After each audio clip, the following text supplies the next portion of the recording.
Bonjour, je m'appelle Selma.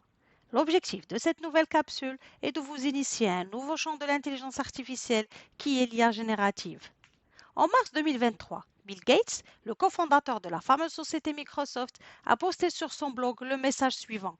Il y a trois grands temps dans la transformation informatique.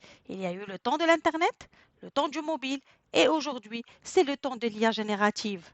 Mais pour expliquer ce que c'est que cette IA générative qui fait parler le monde aujourd'hui, nous commençons tout d'abord par rappeler quelques concepts de l'IA classique. L'intelligence artificielle est une discipline de l'informatique qui existe depuis les années 50 et qui a connu des grandes avancées technologiques et scientifiques. On parle de machine learning, de réseaux neurones, deep learning, pour arriver aujourd'hui à l'IA générative. L'apprentissage automatique ou machine learning est un sous-domaine de l'IA. Il s'agit d'un programme ou d'un système qui crée un modèle à partir de données existantes. Plus précisément, l'apprentissage automatique donne à l'ordinateur la capacité d'apprendre, mais sans programmation explicite. Si l'apprentissage automatique touche un vaste domaine et englobe de nombreuses techniques différentes, l'apprentissage profond est un type d'apprentissage automatique qui permet de traiter des problèmes plus complexes que ceux abordés par l'apprentissage automatique. Ceci est dû particulièrement à l'usage des réseaux de neurones artificiels. Ces réseaux neuronaux sont inspirés du cerveau humain et peuvent apprendre à effectuer des tâches en traitant des données et en faisant des prédictions. Les modèles d'apprentissage profond peuvent alors être divisés en deux types, les modèles génératifs et les modèles discriminatifs. Un modèle discriminant est un type de modèle qui est utilisé pour classer ou prédire les étiquettes des données. Dans cet exemple, le modèle arrive à prédire l'image en entrée en tant qu'un chien et le classe tel quel et non pas comme un chat ou bien un autre animal par exemple.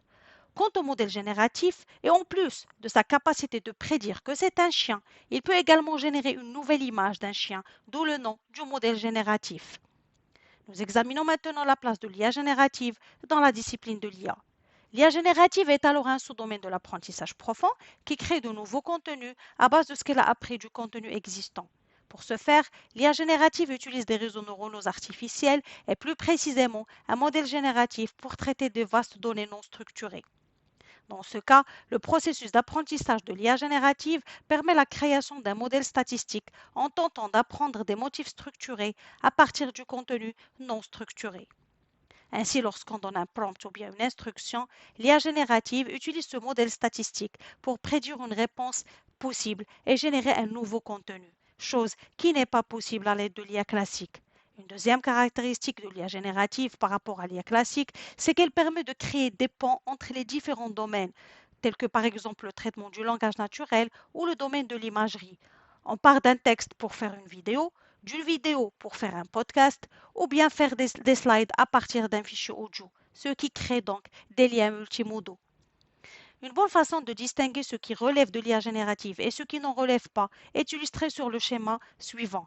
Il ne s'agit pas d'IA générative lorsque la sortie est un nombre, une probabilité ou une classe, par exemple spam ou non spam, mais il s'agit d'IA générative lorsque le résultat est du langage naturel, de la parole, du texte, une image ou un son par exemple. Nous soulignons que les modèles d'IA génératifs sont un sous-ensemble de modèles de fondation. Ces modèles de fondation sont entraînés sur les données à grande échelle et diversifiés et peuvent être utilisés ou adaptés pour un large éventail de tâches en aval. Au cours des dernières années, plusieurs dizaines de ces modèles de fondation ont été développés, par exemple des modèles de texte à texte comme GPT ou de texte à image comme DALL-E. On distingue deux types de modèles de l'IA générative selon la nature des données, les modèles de langue génératifs et les modèles d'image génératifs. Les modèles d'image génératifs produisent de nouvelles images. Ils peuvent générer la légende de l'image, effectuer une recherche par image, comme étant le cas de Clip. Ils peuvent aussi générer la complétion d'une image abîmée, comme le cas de Commodgan. Quant aux modèles de langue génératifs, ces modèles apprennent à reconnaître les schémas linguistiques grâce à des données d'entraînement. Puis, à partir d'un texte, ils prédisent le texte qui va suivre, comme étant le cas de GPT, ou générer des images et vidéos, comme par exemple DALL-E. Nous avons parcouru un long chemin depuis la programmation traditionnelle jusqu'au modèle génératif, en passant par le concept de réseaux neuronaux. Nous allons résumer cette capsule par un exemple qui illustre le processus de cette remarquable évolution. Dans la programmation traditionnelle, nous devions coder en dur les règles permettant de distinguer un chien en définissant ses caractéristiques en détail, comme le type, le nombre de pattes, les oreilles, ainsi de suite. Dans la vague des réseaux neuronaux, nous avons pu donner au réseau des images de chats et de chiens et lui demander s'il s'agissait d'un chien. Et il prédisait que c'était un chien sans avoir à programmer ses caractéristiques détaillées auparavant. Enfin, dans la vague générative, nous pouvons en tant qu'utilisateur générer notre propre contenu en posant simplement une question dans l'invite. Ainsi, lorsque vous demandez à un modèle comme GPT ou Palm ce qui est un chien, il peut vous donner tout ce qu'il a appris sur un chien, ainsi que ses différentes caractéristiques.